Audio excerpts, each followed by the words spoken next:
শুধুমাত্র এই দোয়াটি একবার পড়েন, আল্লাহ তাআলা আপনার 90 বছরের গুনাহ মাফ করে দেবেন ইনশাআল্লাহ।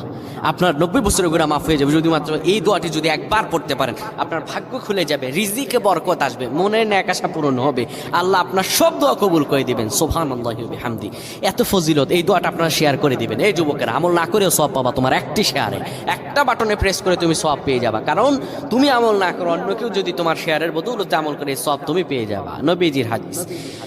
আমার ভাইয়েরা, আল্লাহর কাছে দোয়া করা, আল্লাহর কাছে দোয়া চাওয়া, এটি হলো মুমিনদের কাজ। আমার আল্লাহ বান্দাকে বলেন, বান্দারে উদউনি আস্তাজিব লাকুম, আমার কাছে চাও, আমার কাছে চাইলে আমি আল্লাহ তোমাকে দিয়ে দিব। কেউ যদি একবারে দোয়াটি পড়তে পারে, দোয়াটি হলো রব্বি ইন্নী যালামতু নাফসি ফাগফিরলি। কেউ যদি এই দোয়াটা একবার পড়তে পারে, আমার আল্লাহ তাআলা তার